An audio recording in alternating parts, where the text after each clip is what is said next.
Hey everybody, Chris, the old ass retro gamer here. Welcome to, what is this, number 65? Yes, recent pickups number 65. This is everything I've added to my physical media collection in March and April of 2022, as well as what I picked up yesterday when I went to the Midwest Gaming Classic, which started on Friday night, was going on yesterday, and ended today in Milwaukee, Wisconsin. I only went for the one day again this year.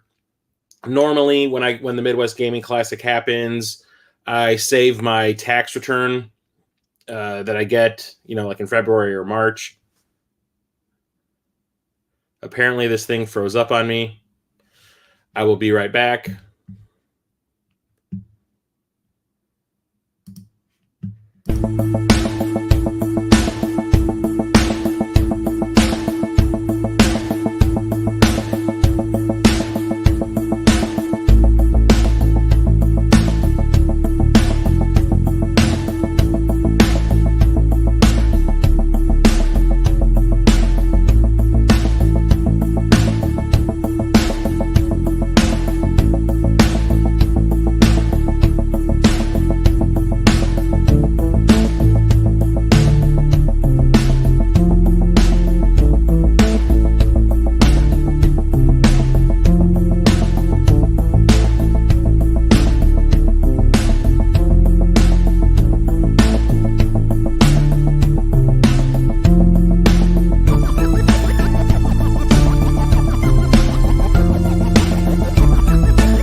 Okay, let me know if it's working now.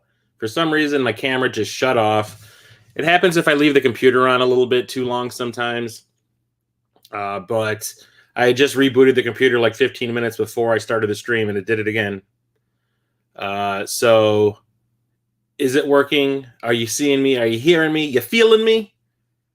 If so, I'm going to start over. There you are. Okay, good. So, I'll start over. So, welcome to Recent Pickup 65. This is everything I've added to my physical media collection in March and April of 2022, as well as what I picked up at the Midwest Gaming Classic I attended yesterday. The convention started Friday night, was going on yesterday, ended today in Milwaukee. Was only able to go for Saturday again this year, just like I did in 2021. Normally, when I go to the Midwest Gaming Classic, I have my tax return as like the main funding for my purchases. Didn't have that this year. I ended up having to buy a brand new television in March because my old one, which I'd only had for maybe 2 years, was a piece of crap Vizio, started to burn out, started getting these like purple blobs starting to come in because I think the screen was starting to burn out. And it was just, I couldn't deal with it anymore. So I had to go out and buy a brand new TV, and it basically ate up my whole tax return. So I did manage to scrape up some money. I did have a budget to work on, a small budget. I managed to pick up some cool stuff. But March didn't buy much of anything at all. March was a very dry month because like this year so far has been like the money pit for me. January I had to buy a new car. That is eating into my spending cash considerably. 3 remote, yeah, right. How you doing, TJ? I had to buy a new car in January. That's eating up a lot of my free cash.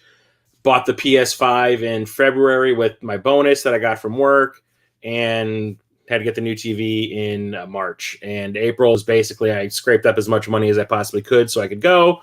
Went there with a friend. Yeah, I'll talk about more about it when I get there. So let's start off like I always do with the movies that I added to my collection in March or April. Like I said, wasn't doing much purchasing either month. The most stuff I picked up I picked up more movies in March than I did in April. And I picked up more games in April than I did in March because of the Midwest Gaming Classic. So let's just get the movies out of the way first. I talk about this company a lot, Scream Factory / Shout Factory. They're like a boutique company that releases like cult movies on Blu-ray and sometimes DVD. Now they're moving into 4K. They had a sale on their website. What's up, 8-Bit? I never did see you, TJ. I was looking around. I'll talk about who I ran into when I get to the Midwest Gaming Classic stuff.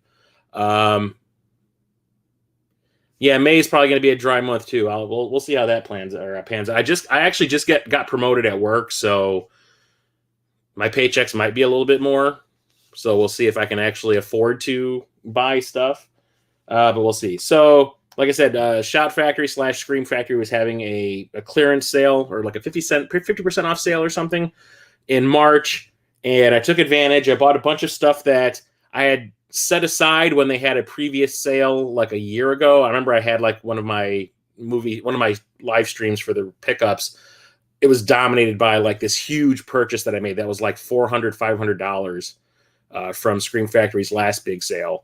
And the stuff that I picked up in this sale was the stuff that I kind of pushed off to the side during that one. I says, no, I'll just get that later. Hopefully it doesn't, go out of print before then. But yeah, so I bought the stuff that I didn't want to get then. One of them was Shocker.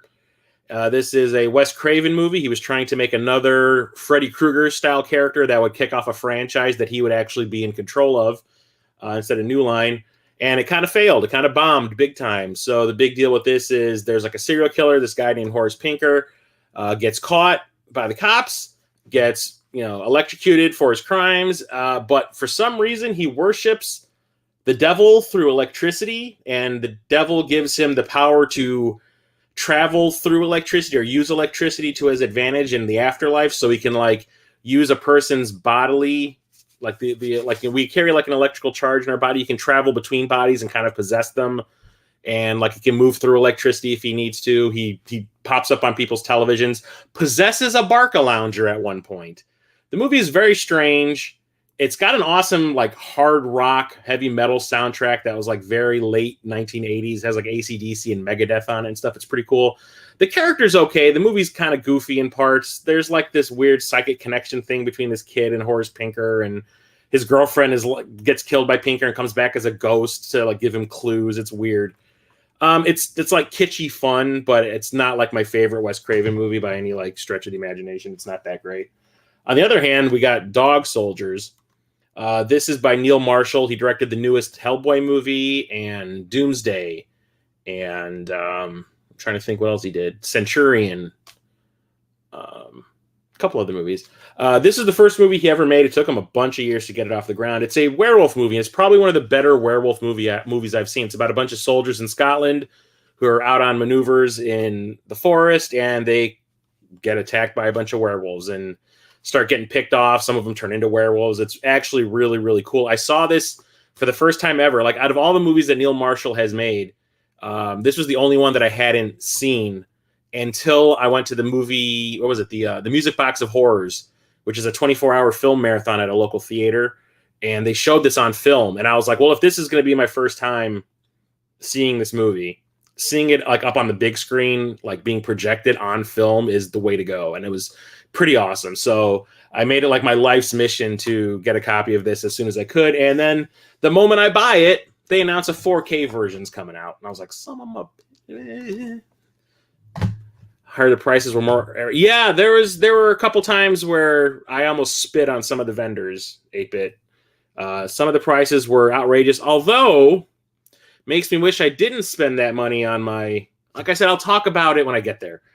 There's stuff happened at the Midwest Gaming Classic. I'll talk about it. But yes, the soundtrack in Shocker is awesome. I remember I had the audio cassette soundtrack, and I used to listen to it when I was at school all the time.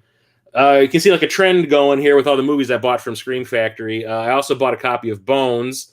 This is a horror movie starring Snoop Dogg, where he plays like a ghost pimp, if I remember correctly. I only saw this movie once, and it was when it first came out on home video in the early 2000s. And I remember I enjoyed it back then. I still haven't watched it since I bought it, so I can't say it's held up in those years since.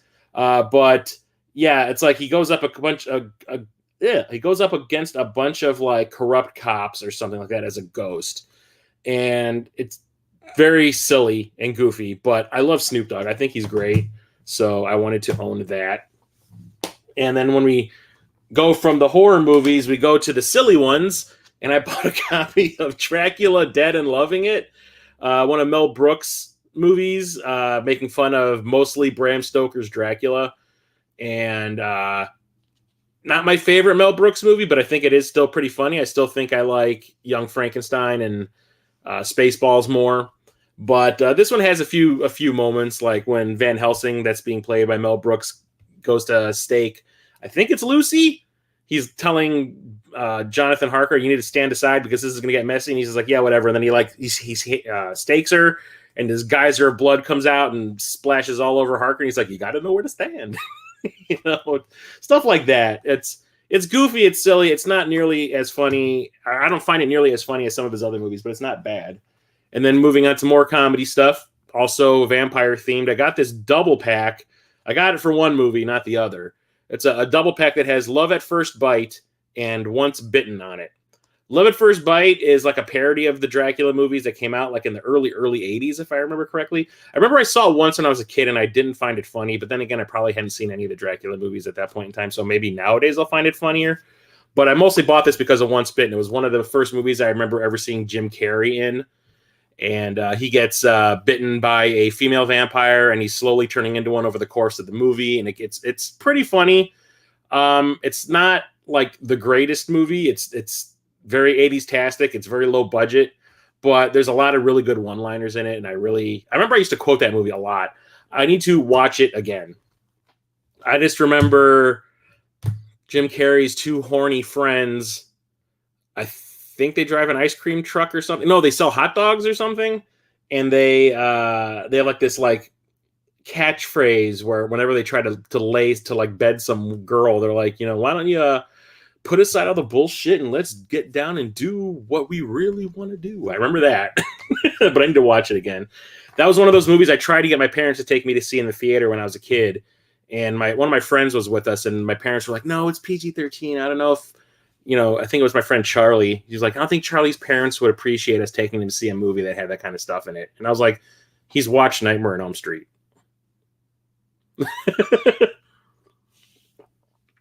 Now moving on, more vampires. I picked up The Legend of the Seven Golden Vampires. This is actually like a Hammer horror movie, like those Curse of Dracula movies with like Christopher Lee and Vincent Price. Was it Vincent Price? Christopher Lee and Peter Cushing. That was it. This one is part of that series. Peter Cushing is in it playing Van Helsing once again, but Christopher Lee did not come back to play Dracula. Some other guys playing him. But they Hammer decided to team up with the Shaw Brothers, which was a martial arts kung fu film company from China, and make like a hybrid horror martial arts movie in the 70s. And this movie's absolutely nuts. Freaking Charlie's parents.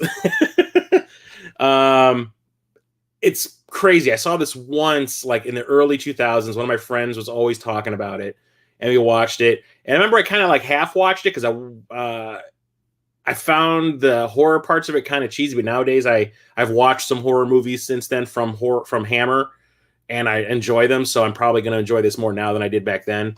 But yeah, a martial arts vampire movie. Yes.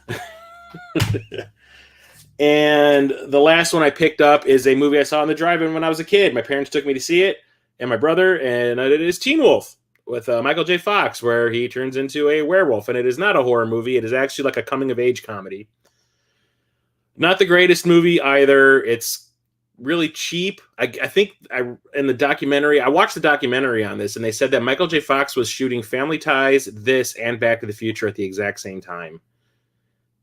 That's bizarre. Like, he would shoot Back to the Future on weeknights after he was finished shooting Family Ties during the day. He would go straight to the shoot on Back to the Future at night, and then and if he wasn't scheduled to do anything for Family Ties during the day, he would go and shoot stuff for this, and then he would shoot stuff for this on the weekends. Damn.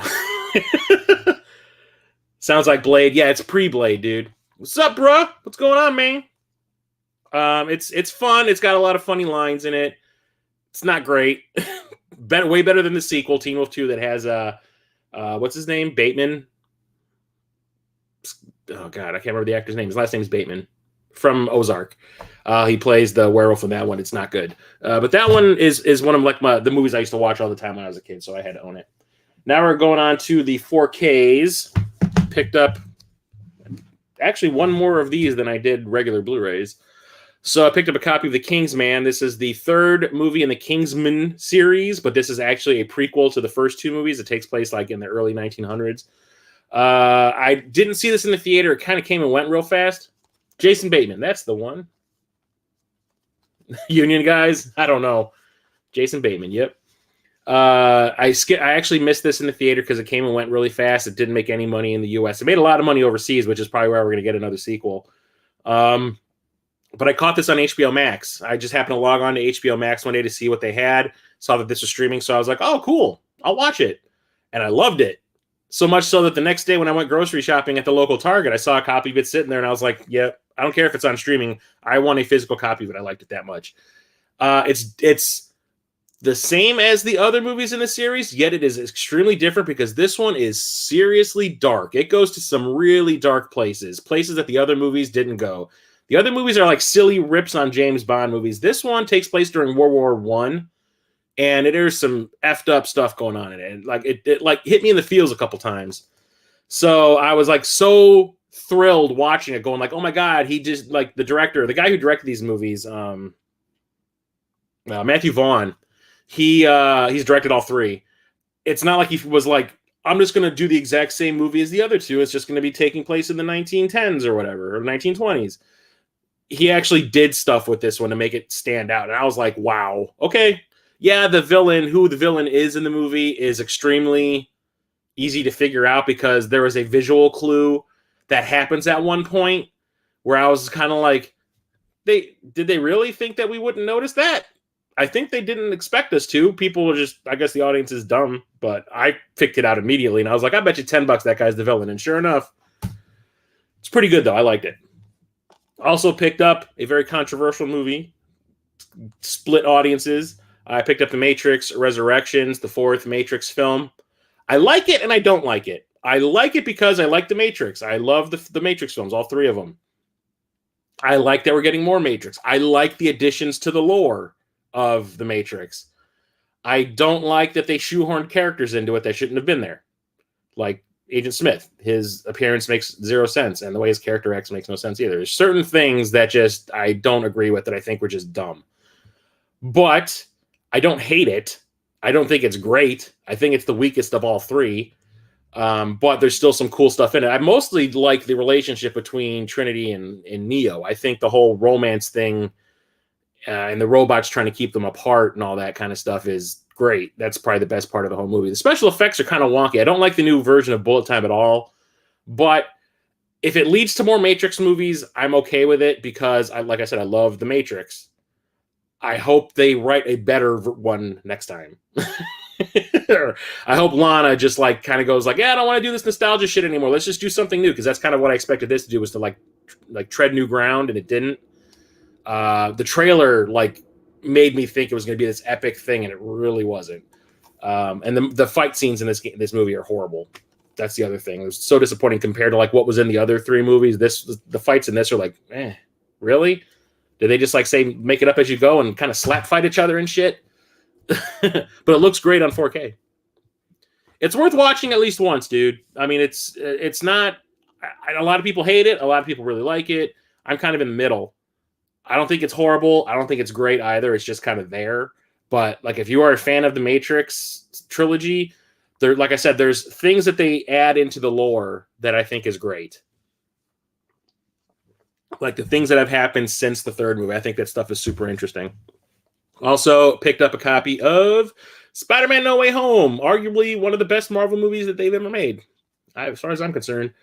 Absolutely fantastic. I saw this twice in the theater. I saw it once opening weekend with some friends. People cheered, stood up, hooped and hollered. It was like an experience. And then I ended up seeing it on Christmas Day because I was visiting my mother, my brother, and his fiance were there, and we all decided to take my mom to go see it because she rarely goes to see movies on her own. And she absolutely loved it too. I think she cried a little bit. Yeah, all that stuff, if you haven't seen it, all that stuff is true about all the other Spider-Mans being in this too. I was surprised to hear people cheering when Andrew Garfield showed up, because they obviously did not care when he was playing the character in the early 2000s or 2010s. So why all of a sudden are we all huge fans of his when you didn't give a shit about his other movies? But whatever. It's super fun, fast paced. There's so much going on in it, yet it doesn't feel like forced. It's really cool. I think it's a testament to John Watts, the guy who directed this, that he managed to keep all these characters interesting, and they don't like, it doesn't feel like the original Spider-Man 3, where like, Venom just felt so out of place in it and stuff like that. And there was like one villain way too many. Like, we didn't really need that extra Green Goblin crap. But there's so many characters in this movie, and it doesn't feel overstuffed. It doesn't feel too busy. Each character gets their own moment. I love that moment when Andrew Garfield gets his little Mary Jane moment. I was like, oh. But it's a fantastic film. I absolutely love it. It is in my top 5 Marvel movies now. I still think Doctor Strange, the original Doctor Strange, tops it. But it's great. Yeah, it gives me hope for the new Doctor Strange. I am so stoked for the new Doctor Strange. 8-Bit, you have no idea. You still don't like Andrew Garfield? Honestly, I think you will like Andrew Garfield after you watch him in this movie, because he gives a better performance in this than he did in his movies, I think. Okay, so I went to Arrow Video, which is another one of these boutique cult movie websites. I've talked about them plenty of times. And I pre-ordered a copy of Robocop on 4K. And I saw that they were releasing this. And I was like, oh, that would be really cool to have next to my copy of Bram Stoker's Dracula that I have. because these movies were made about a year apart, and they're kind of supposed to tie together a little bit, or at least feel like they're trying to redo all those classic Universal monster movies. And I had only seen this once at the video store that I worked at. One night when I was working late, I put this movie on in the store, and I was kind of half watching it, and I was like, "It's okay." I'm like, "It's all right." So when I saw that they were selling a 4K version of the movie, and I hadn't seen it since like the mid '90s, actually. I was like, "Okay, I'll pick it up," because I remember being okay. And then I watched it, and I was like, "No, it's Mary Shelley's Frankenstein." I made a mistake. So this was made the year after Francis Ford Coppola made Bram Stoker's Dracula. Francis Ford Coppola was originally going to direct this as like a companion piece to Dracula, but after I guess he put all of that effort into Dracula, he was like worn out, and he's like, "I need a break." So he passed it off to Kenneth Branagh, who stars in the movie too, and Coppola just produced it. Branagh made the cheesiest Frankenstein movie you'll ever see in your life. It is so hokey and goofy and silly and badly acted. I think the music in the movie is some of the worst music I've ever heard in a horror movie. I am, pretty much. Thanks for reminding me, Peter. Yeah, when I watched this, I watched it the day it showed up, and I was like, "Oh, I can't wait." I remember this movie being pretty cool, and I was like, "Nope, nope, nope, nope." It is so bad. Kenneth Branagh plays Dr. Frankenstein, and Robert De Niro plays the monster, and it's just so dumb. It is so dumb. There's some cool designs, like the set designs are pretty cool. Some of the special effects are cool. The makeup effects are cool. There's one really ultra-violent moment that happens toward the end that I was like, "Whoa, okay, now that was cool." But the rest of the movie is just like a... So I might actually be getting rid of this at some point. I don't know.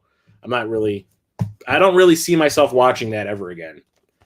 Unlike The Howling, there's a 4K version of this that Scream Factory released. Did not realize they were doing it. When I went and picked up my television that I bought in March, I was at the Best Buy waiting for a friend of mine who had a truck that we could use to transport the television back to my place. And I was perusing through the movie section. I saw this sitting there. I was just like, "Oh, I'm buying a TV and I'm buying this." So, yep. Awesome werewolf movie from the early 80s by Joe Dante. It is scary. It is funny. It's goofy. It's awesome. I love everything about it. It is so cool. The makeup effects are fantastic. It has a great werewolf transformation scene where like you see one of the main characters like wolfing out like right in your face. It's pretty cool. It's not as good as the one that was in American Werewolf in London, but it's pretty good in its own right. Also, Scream Factory released this movie. This movie never even got a damn Blu-ray release. I don't even think it got a DVD release. I think the last time this movie was available on home video was in VHS. And this is one of those things that I talk about a lot where like my parents never let me watch like horror movies back when I was a kid. But if it was an R-rated science fiction movie, an R-rated fantasy movie, an R-rated comedy, or anything like that, it was okay. Because, bad things don't happen in those movies. You can't watch Jason Voorhees hack up somebody with a machete, but you can watch Arnold in Commando chop someone's arm off with one and then take another one's head off with a saw blade that he throws at him like a frisbee. Those are okay. Terminator, you can watch the robot rip his own eyeball out and shit like that, but you can't watch Freddy Krueger cut someone up. But they took me to see this movie in the drive-in, and this is a hard freaking R fantasy movie. It's called The Sword and the Sorcerer. I think it was the first major movie directed by Albert Pyun, who ended up going on to direct like all these schlocky movies from this point on. Made the Nemesis movies that I've talked about on the channel a couple times. Nemesis, he did Alien from LA. He did Dollman for Full Moon. He did Arcade for Full Moon. He's done a lot. I think he has retired now because he has dementia, which is kind of sad. But I mean, the guy's like in his like 70s and he was still trying to direct movies even though he had like problems. But yeah, this is a fantasy movie that is super R-rated. There's like this. What is he? I can't remember what he is. I don't think he's like a rival from a rival kingdom. I think he's just a guy that works for the king of the realm. He wants his throne. So this guy goes and resurrects like a demon to help him overthrow the king. And he does. And then he double crosses the demon. The demon's like, "Bitch, I'll get you," before he jumps off a cliff. He's like, "I'll get you, bitch," and jumps off a cliff. and the son of that king that got killed vows to avenge his father's death, and he's got a sword that has 3 blades on it, and 2 of them fire like a freaking rocket launcher. It is awesome. It is nasty. The first thing you see in the movie is the demon being birthed out of a bloodbath, and then he rips a girl's heart out from across the room with his fingertips, like his magic fingertips. It is nasty as hell, and it has a scene where a guy rips himself apart at the very end of the movie. It is disgusting. Yet my parents took me to see this movie when did this come out? 81? 82. I was 7 years old. And my parents were like, yes, that movie. It's good for our kids. We took them to see heavy metal. Why not? So, yeah, there's that. I watched it the day it showed up because I have not seen this in probably 25, almost 30 years. And it's still pretty fun. It's really well made. It's graphic as all hell. Like, it's one of those movies that probably couldn't have been made nowadays, which is awesome. Speaking of heavy metal, I got the 4K version of heavy metal. I got a steelbook of it. Found this on Amazon. They sent me like a message saying like, hey, you've bought these other 4K movies. You might like this too. And I was like, oh, you know me so well. Yeah, pre-order. Watched this also the day that it showed up. Still a fantastic animated anthology movie. Lots of sex, lots of violence, lots of chesticles. It's awesome. I absolutely love it. It's a great science fiction anthology movie. And the really cool thing about this is, well, it could be cool. Whatever. It comes with the movie on 4K. It comes with a Blu-ray version of the movie too, but it also comes with a Blu-ray of Heavy Metal 2000, which is the pseudo sequel that came out in the early 2000s. It was supposed to come out like in 1999. It was deemed so bad that it got denied a theatrical release, and then it ended up going straight to Encore, which is where I saw it. Not good. It is not good at all. Julie Strain is the lead in it. She's the model for the character, and she voices it. Michael Ironside is in it. Billy Idol's in it as a voice. It's not good. The soundtrack was kicking, though. I'll tell you that. But yeah, there's that. Yeah, R.I.P. John Candy. Yeah, that's the weird thing about heavy metal is the sex, the violence, everything. And it stars the voice talents of John Candy, Harold Ramis, Eugene Levy. It's like, what? It's like all comedians. It's weird. Okay, so now we can get into the video games. And we'll talk about the ones that I bought separately. The ones that I bought before this month.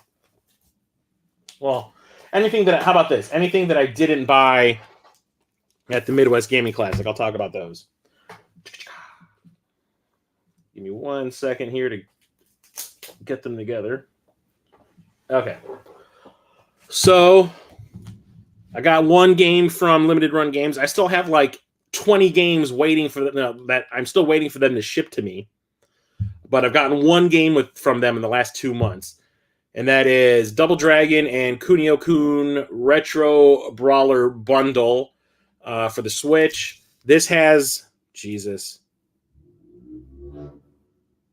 Gesundheit.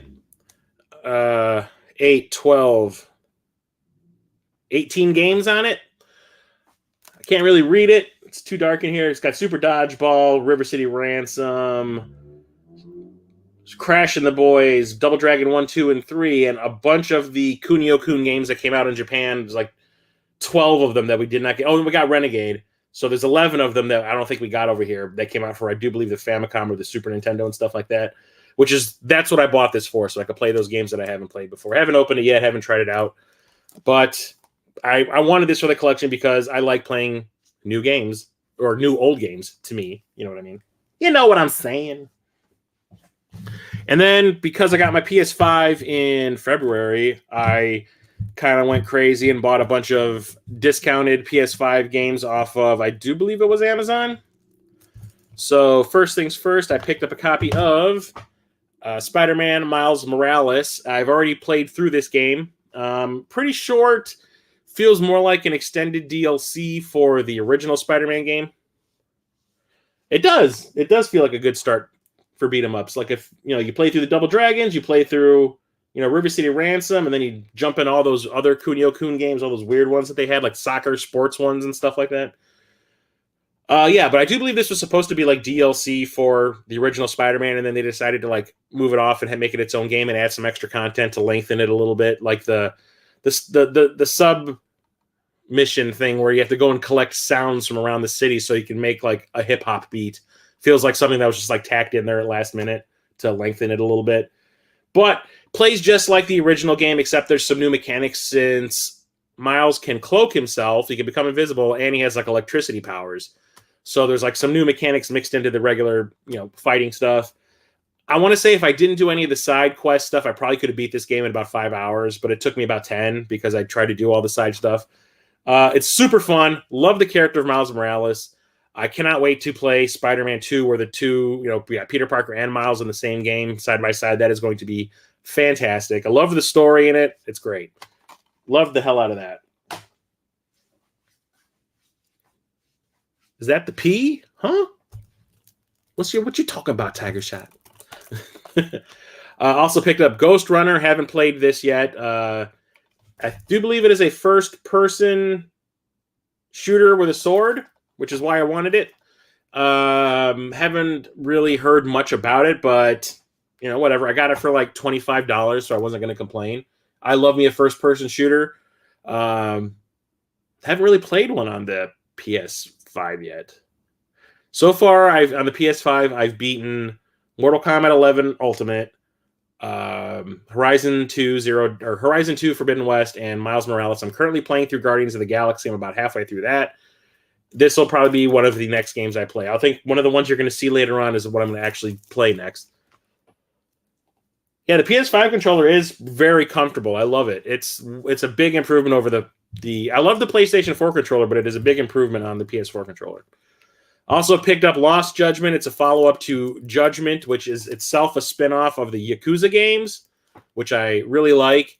I do believe this one, you're playing like a lawyer or something, but I have not played the first one, have not played this one either. Obviously, it's still sealed.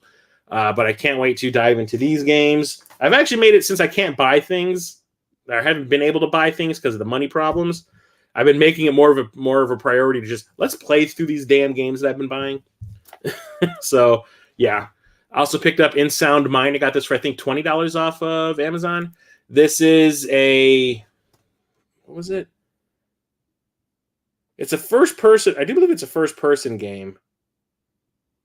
It's a survival horror experience, solve mind-bending puzzles, and it has to do with music somehow. I thought it looked kind of interesting. It's mostly the art style, because you see like there's an audio cassette tape down here and all that, and it just looked creepy. I love the way it looks. So when I saw that it was $20, I was like, sure, why not? It looks cool.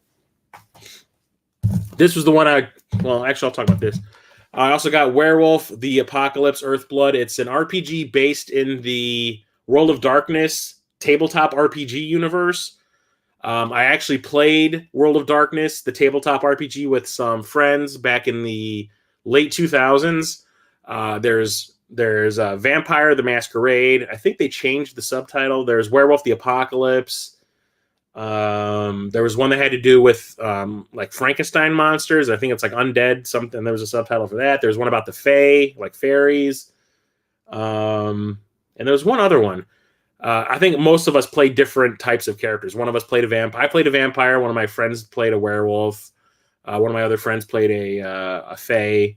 It was kind of interesting. So when I saw that there was a video game based in that universe, and it's like a story-driven RPG, I was like, yeah, give it to me. I need it. I got this dirt cheap off of, I do believe, eBay.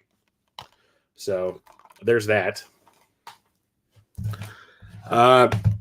This confuses the hell out of me why it's still $70 frickin' at the stores. The Judgment games are good. Play the first before. Oh, yeah, I'm definitely playing it. I still need to play like most of the Yakuza games, dude.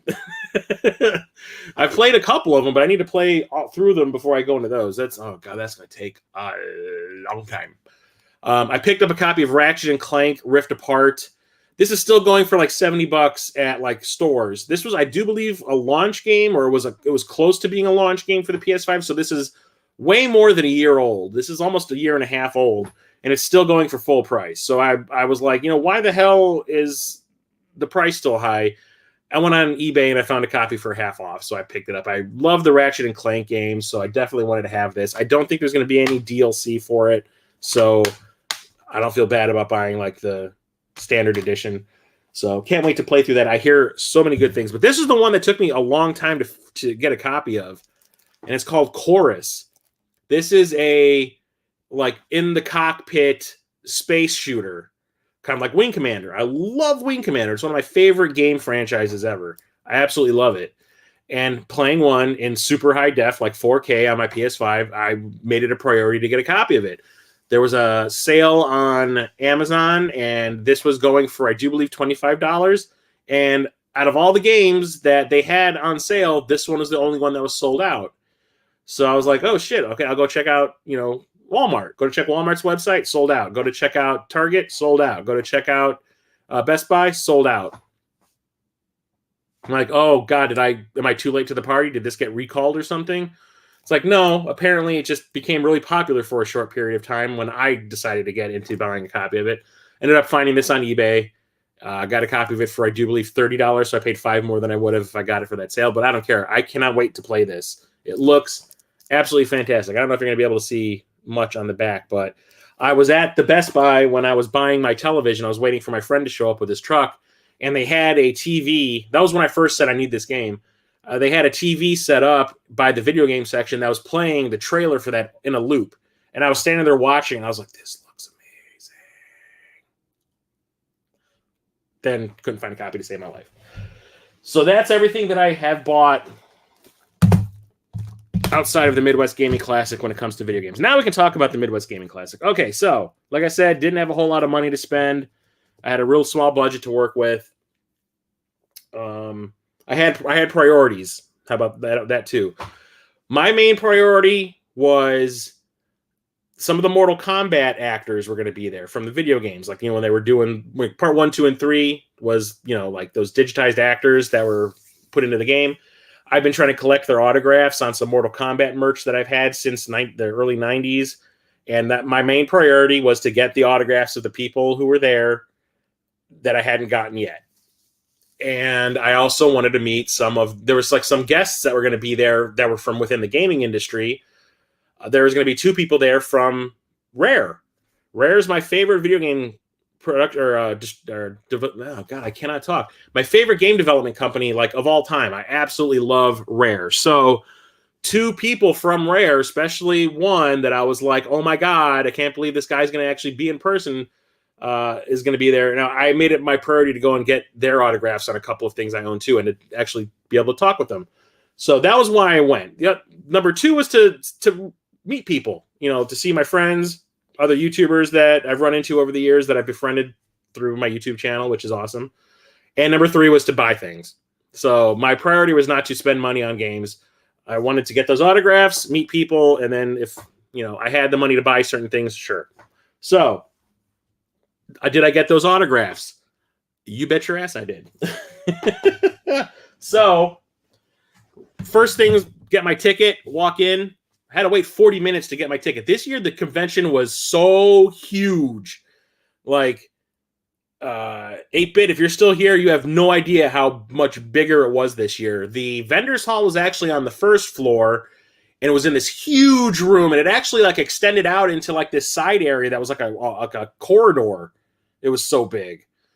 So much stuff to look at. It took me the entire day to see pretty much the whole room. Second floor had the arcades and the where the panels were taking place, and the third floor had the arcade, the big, like, one where they have all the old consoles set up and all that kind of stuff and all the pinball games. That was the third floor. It was so big this year. Surprised the hell out of me. And there were so many people there. It was hard to get to tables and stuff to look at stuff to buy. That's how huge it's gotten. From what I understand, it was the biggest turnout they've ever had, and it was surprising. Who did I run into while I was there? Well, I ran into my buddy Brett Weiss. I've been in like 4 of his books at this point, with like quotes of mine about certain games. I ran into him finally, was able to meet him in person.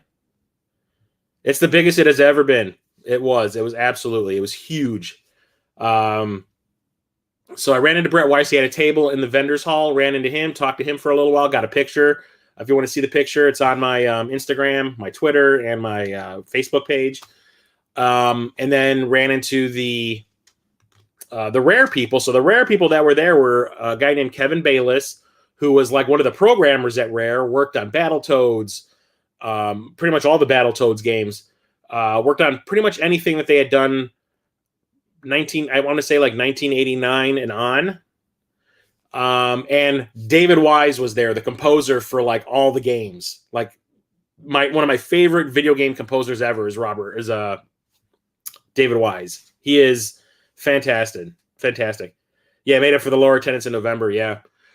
So they had a table at the vendors hall too. Went and got their autographs. So we'll show off those things. So Mortal Kombat people, the Mortal Kombat people were right when I got my ticket. Like I got my ticket, I walked away from the table or I walked away from the booth, and the Mortal Kombat table was right in front of me. And the people that were there this year, it was supposed to be originally Richard DeVizio, who played Kano in the original games and also played Baraka in Mortal Kombat 2. Daniel Pesina, who plays Johnny Cage and all of the Lin Kuei ninjas. Philip Ahn, who played Shang Tsung in Mortal Kombat 2. And John Parrish, who played Jax. And also, Ho-Sung Pak was supposed to be there. And that was the person whose autograph I was going after. Ho-Sung Pak played Liu Kang. And I haven't gotten his autograph yet. The only thing was he had to cancel. He had some other engagement he had to do, so he couldn't show up. So in his place, Carlos Pesina showed up. Carlos Pesina is Daniel Pesina's brother, and he played Raiden. So I was like, shit, yes, let's go. If I can't get Ho-Sung Pak's autograph, I definitely want to get Carlos's. He's one of the people I don't have yet.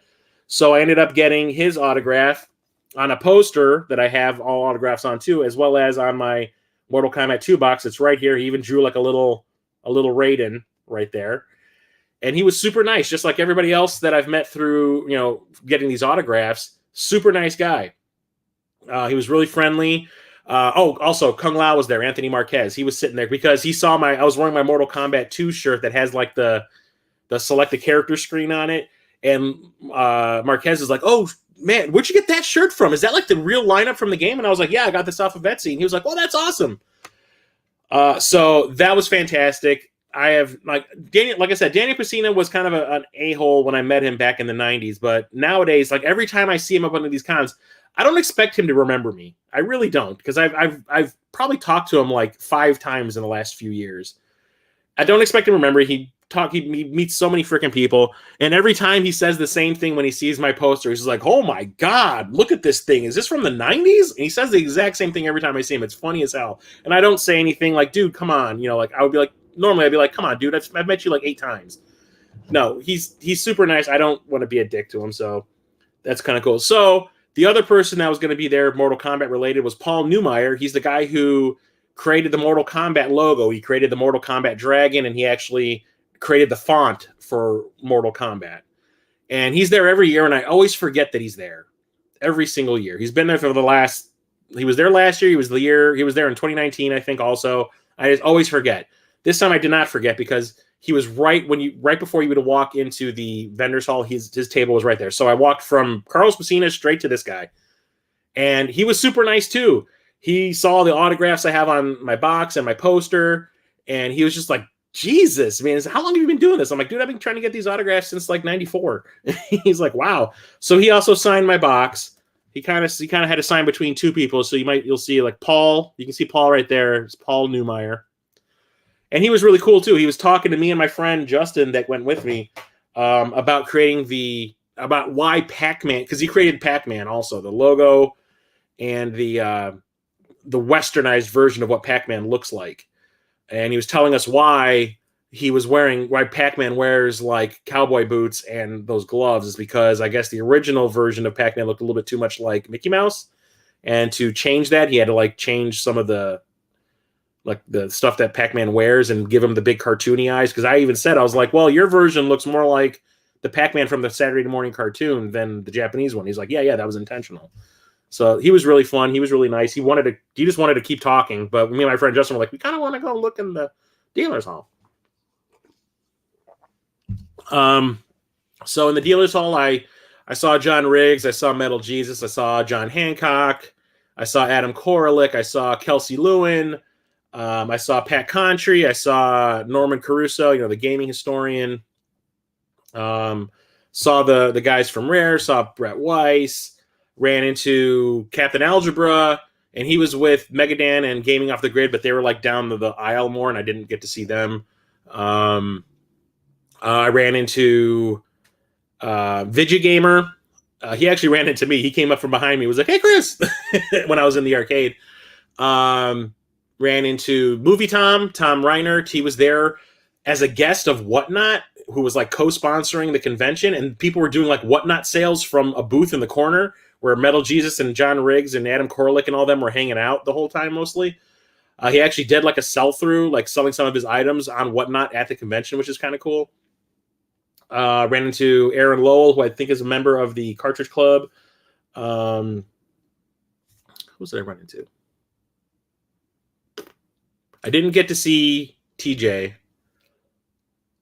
I didn't see him, sadly. I was kind of looking for you. I saw the Game Beaters, yes. I ran into the weirdest place. I ran into Dick Boots and Dan B while I was at a vending machine on the 3rd floor trying to get a bottle of water because I was dying. And we chatted for a little while. It was really cool seeing them. I think that was pretty much it when it came to like who I ran into. Yeah, I think that was pretty much it. So, getting back to the whole Rare thing, I got to the table, and the autographs were free, which is pretty awesome. Yeah, I didn't get to run into you, Rocket Sauce, sadly. I didn't get to run into my bro. Yeah, Jason and Josh weren't there this year, sadly. Hopefully next year they'll be able to attend. Hopefully next year I'll be able to attend for all 3 days. We'll see. But yeah, I got to the Rare table, and David Wise and Kevin Bayless were there. They were actually there to promote a video game that they're trying to get made, which is kind of cool. I don't recall the name of it, which is shitty. I do have some stuff with the logo with the name on it in the other room. I don't want to get up and get it because I'm lazy. But they were trying to get donations for like as like a sort of like a Kickstarter to like fund the game. They had a lot of artwork that Kevin Bayless had already worked on. I guess David Wise had already done some music for it. He actually had pages of music that he had signed that he was selling there to help raise money for the game budget. And it was really cool. So they were like giving away autographs and kind of saying like, "Hey, yeah, we'll do the autographs for free. Would you think you might want to buy something?" Salamandos. That's it. Yes, that is exactly. Peter, damn. You weren't even there, and you know more than me. Yeah, there was 2 people in front of me that were getting all of their Donkey Kong boxes, their Donkey Kong Country boxes for the Super Nintendo signed. And I was like, I'm glad I prepared in advance because I brought a couple of things for them to sign too. So what I ended up bringing was I bought a copy of Battletoads for them to sign and my copy of A Nightmare on Elm Street. And they signed both. And they didn't really say much about Battletoads.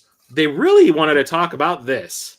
That I guess I was the first person who has ever come up to them and said, "Hey, by the way, I love that Nightmare on Elm Street game that you guys worked on." Turns out Kevin Bayless, this was one of the first games he ever worked on when he was at Rare. He was like, that was one of the when I whipped the box out for him to sign, he was like, that was one of the first games I ever worked on at Rare. He goes, did not get good reviews at the time. And I said right to his face, I'm like, I don't care. This is one of my favorite games of all time. And I kind of wanted to say, you don't understand how it's become like a thing now at Halloween that people actually stream this game. People actually do like this game nowadays. It might not have gotten the respect it deserved back in the day, but nowadays people do consider it to be a really good game. And I mentioned to David Wise, I was like, but dude, I'm like, you have done some amazing scores in your day, but the music in A Nightmare on Elm Street is probably my all-time favorite. I go, you created some of the moodiest music for a video game. Like, sometimes where the gameplay fails, I think the music keeps you wanting to play because the music is that good. And he just kind of went like... So, it is fantastic that I got to meet them. They were super nice, really friendly, wanted to chat about, their work in the industry and all that. It was fantastic to meet them. I'm just thrilled that I was able to meet people from the company that I love. So, they've been doing that for that long? Jesus. So now we can get into the games I bought. So we'll go in order of like console release. So that video game store that I go to near me, the one that's now my new retro game store, it's called Video Games Then and Now. They have a table there pretty much every year. Saw the owner behind the counter. He kind of looked at me like, I know that guy. He never really remembers my name or anything like that. I go to his store all the time, and like we do talk while I'm there. but he never seems to remember me and or anything like that. So like he recognized me, but he was just kind of like, yeah, whatever. He gets a lot of reproductions homebrew Vectrex games in his store a lot, and I've bought most of my homebrew Vectrex games through him. So turns out he got one that is actually an official homebrew. Well, it's not really a homebrew. It's an official game. I'll explain. So the game is called A Crush of Lucifer. That's a weird name, but if you look at this label up here, it says the last official GCE Vectrex title lost for 40 years. So this was an official game that was going to be released, but then the Vectrex, got discontinued and the game never got released. So somebody found the ROM, put it on a cartridge, and then made these like reproductions of it, I guess. So this is an official Vectrex game. DK Creations Limited. I'll have to look it up. Best music of all time. Then again, Donkey Kong Country is the only game in that franchise I played. So yeah, like every Vectrex game, tiny little. This is the only difference between it. It comes on a clear cartridge instead of a black cart. But whatever. And obviously it has a manual. But the most important thing is that it has the overlay that goes over the Vectrex screen. So what kind of game is A Crush of Lucifer? Weird ass name. I still makes me kind of giggle when I say The Crush of Lucifer. What does that even mean? It's like playing Wing Commander. It is an in the cockpit shmup. It's just done with all vector graphics, and it's very basic. They had a copy of the game in a Vectrex at the table that you could play, and I played it for like a minute. I didn't want to hog it, and it is pretty fun. I mean, I wouldn't have bought it if I didn't think it was fun. So I'm super thrilled that I was able to get a copy of this. I think when I got there, they only had like 3 left, which is kind of crazy. They probably would have sold the one that was in the console if someone else had asked. And if you guys would like, I can pop it into the old Vectrex here after I finish talking and give it a whirl, and you guys can see what it's like. Let me know if you want me to do that. Picked up some Nintendo games. I did not go there with the intention of buying anything Nintendo related or anything like that. I was like, the only thing I said to my buddy Justin that I was with was because last year in 2021, Pixel Heart had a table there. They were selling a lot of like aftermarket Dreamcast games, like the newer Dreamcast games. Even though I have finished my Dreamcast collection, I still want to get all these newer ones that are coming out that aren't considered a part of the official lineup.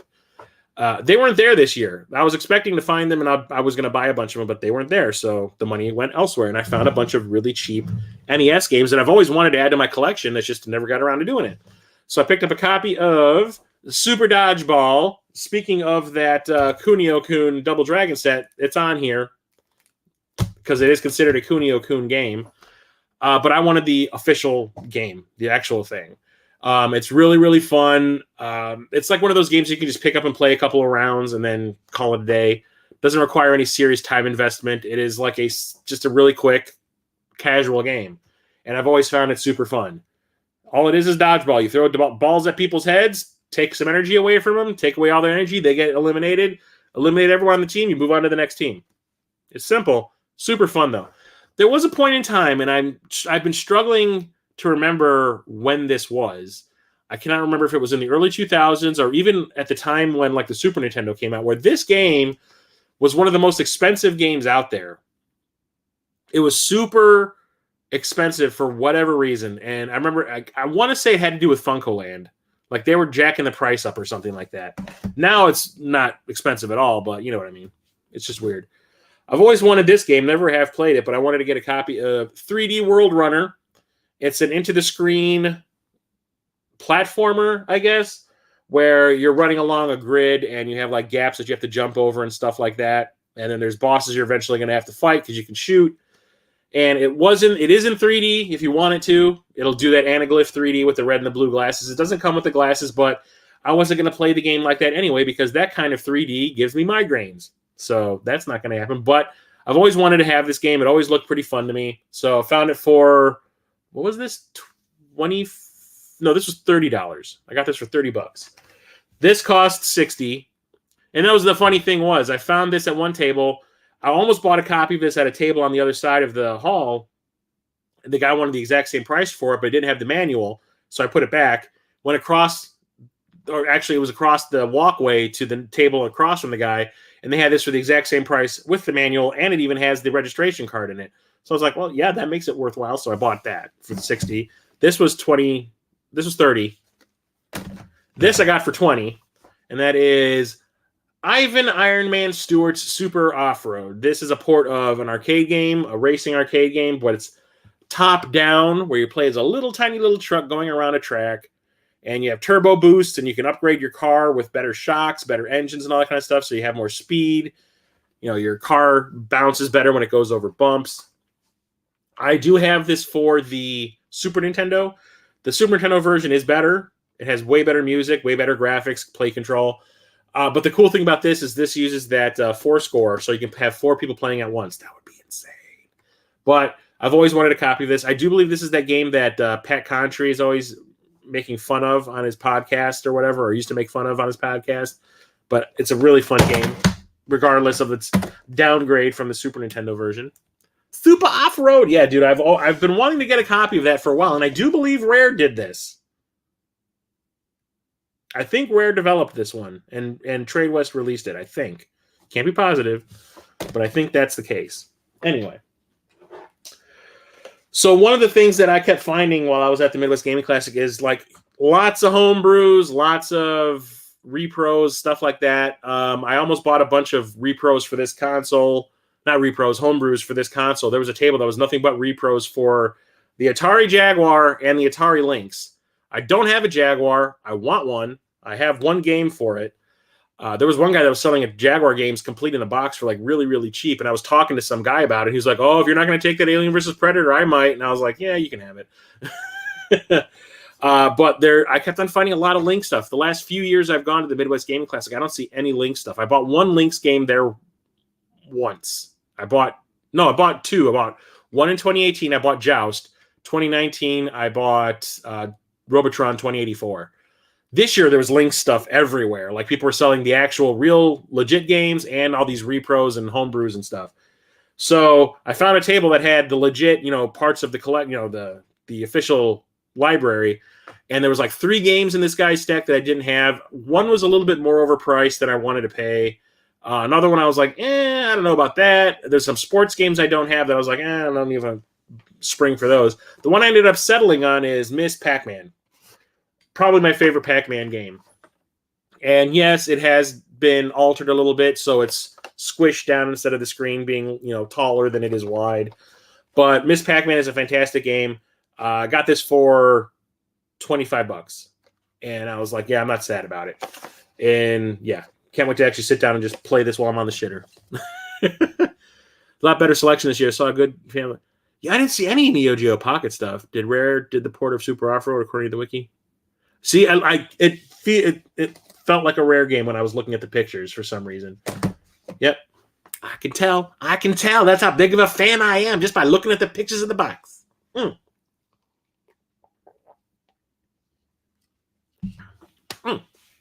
Anyway, so thrilled about that. I almost bought Rampage, but Rampage was a little too expensive.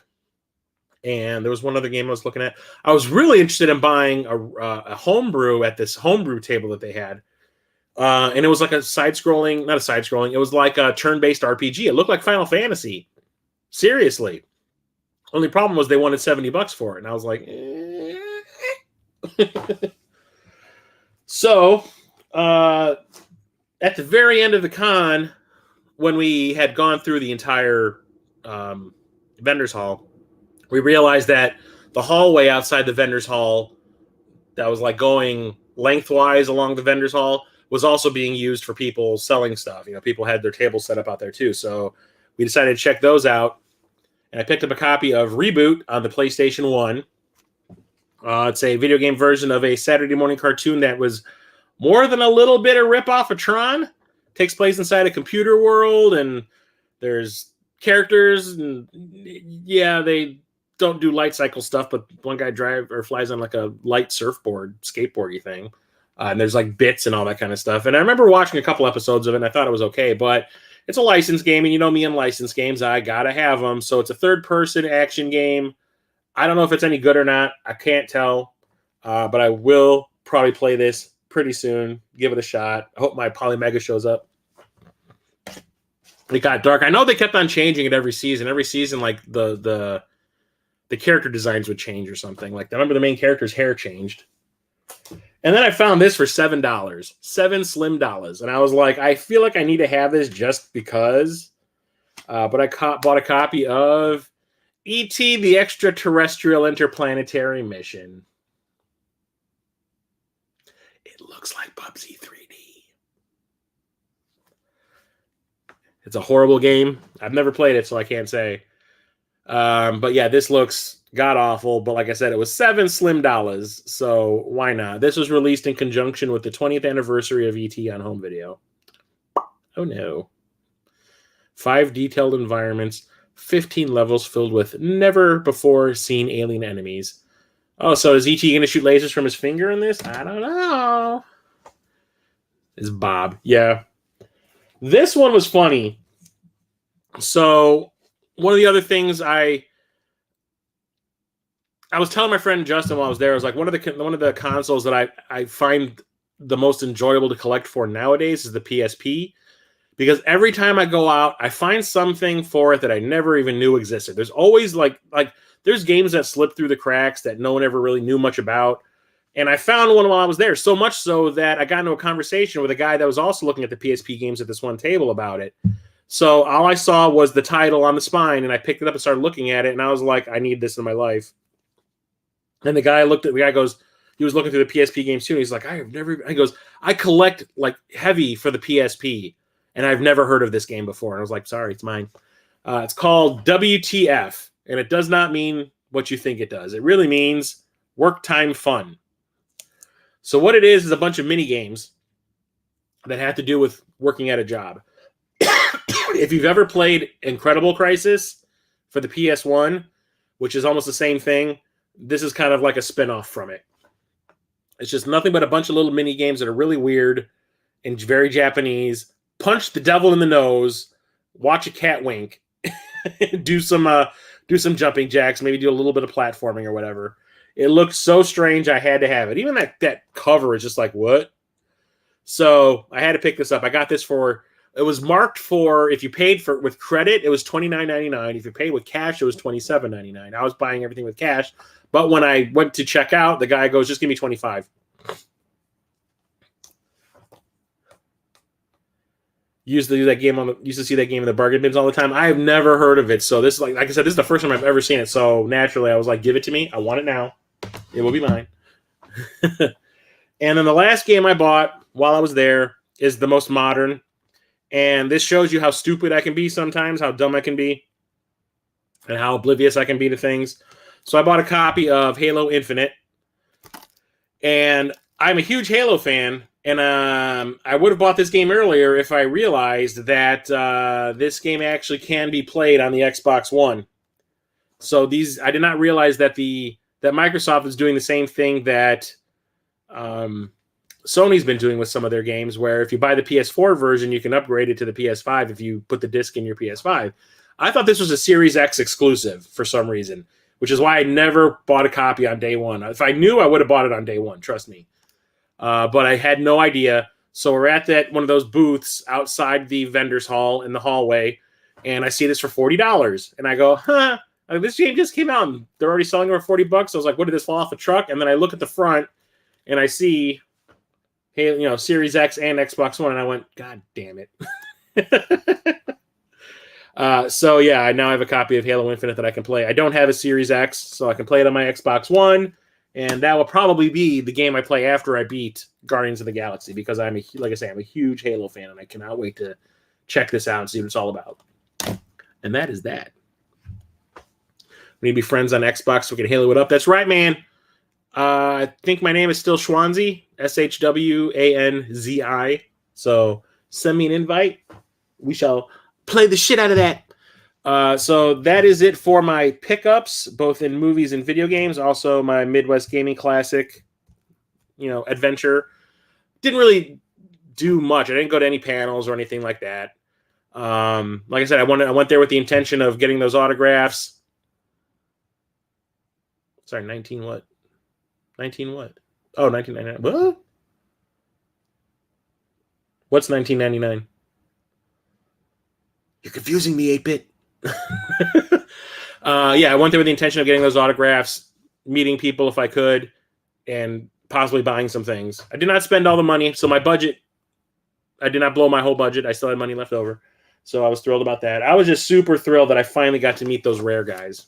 Like, you have no idea how excited I was about that. And the fact that they were really, really nice. And to top it all off, with the final thing about the rare is I posted the pictures that I took of me and Brett Weiss and the picture that I had taken of me with Kevin Bayless and David Wise at the convention. I posted them on my social media. And I tagged David Wise in the one on Twitter, and then he followed me back. Halo was $19.99. I didn't get it for $19.99. I got this for $40. Did I get gypped? Oh, I don't have a membership to Costco, so I couldn't have done it. I don't care, man. I got it now. What's done is done, son. Anyway, would you all like me to boot up a Crush of Lucifer? If not, I shall end the podcast, or I shall end the stream today, and I will go on and play some more of my Guardians of the Galaxy. So how's everybody been? Anyone else go to the Midwest Gaming Classic other than Rocket Sauce? Fire it up. Rocket Sauce and TJ. So, Peter, when I ran into Captain Algebra at the con, he's really pushing for me. I have never seen an Xbox Series X in person ever. I can regale you with stories, Peter, because like I said, Captain Algebra is really trying to get me to go to the Mogane Con this year. Like really, really trying to. So he was telling me that he was going to do the Airbnb thing again, and that housing would probably only cost $50.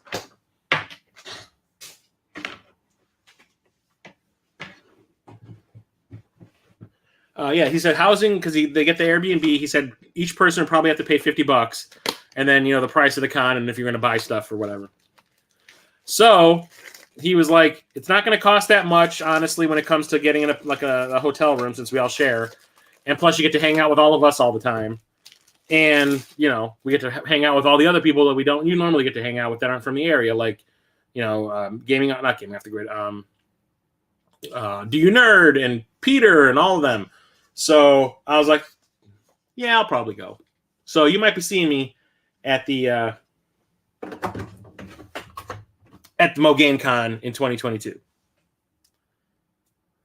So you're gonna be there. Oh, are we gonna spoon 8-bit? Yeah, it was packed yesterday, dude. It was super packed. Like I said, it took 40 minutes to get my ticket.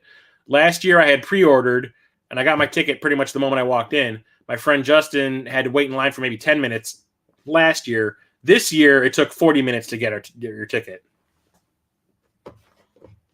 Hang on, let me get this controller out of here. It takes a little bit because this thing was not designed very well. Get out. There you go. You're coming. You can do it. I believe in you. There you go. Hey! Here we go.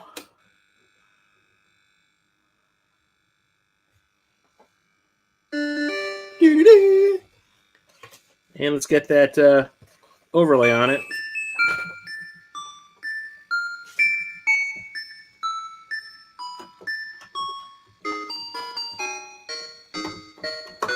Holy crap, my cartridge is even lighting up. Oh, no. Things are falling. You can see the cartridge is lighting up. That's crazy. It's rare to have music in one of these games, too. That is cool. Okay, let's No,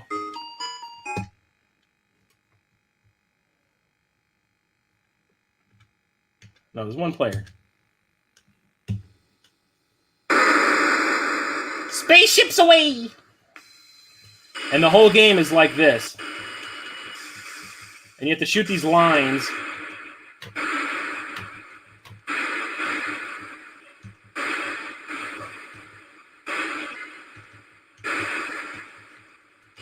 And rack up points. Oh, I got hit. No.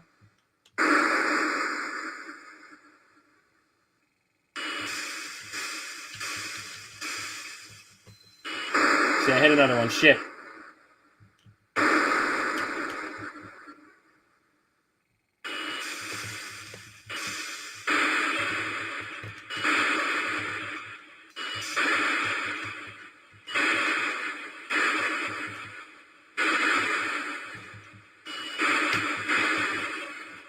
So I'm assuming I have to kill, if not get killed, I have to destroy a certain amount of those lines. I don't know what they're supposed to represent, but whatever. I have to destroy a certain amount before I get to the boss, because there's a devil's head.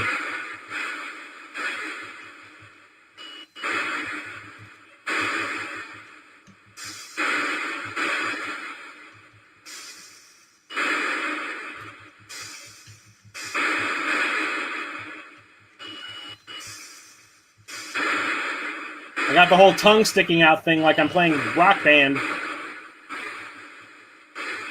Oh, there's a meter up here that's telling me how far I am. Ah, I see what you're doing, game. I will say that if this ever did get released for the Vectrex back in the day, this would probably have been the most complicated, advanced-looking game that they had because of all the things it's doing at once. There's a lot going on the screen. Although, what is it, Tower of...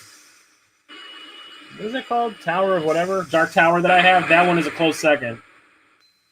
Ah, shit. That's basically the game. It's like a shooter. It's pretty cool. I like it. If I didn't like it, I wouldn't have bought it. But I think it's so awesome. I didn't realize that the cartridge lit up. That is cool as hell. So, let's see. Your right to spoon got lost in the mail. Sorry, brah. Sorry. As remote game kind right now, I'm supposed to be camping in Montana with my brother-in-laws the week before, so I'm not sure you'll make it. I'm coming to spoon with you, Peter. You better be there. So, thank you all for coming and hanging out with me tonight. If I saw you at Midwest Gaming Classic, I was cool to see you again. Maybe we'll run into each other next year also. Hopefully more people will go next year. There wasn't that many people that I knew that were going. Like I wish Jason and Josh were there. That would have been great.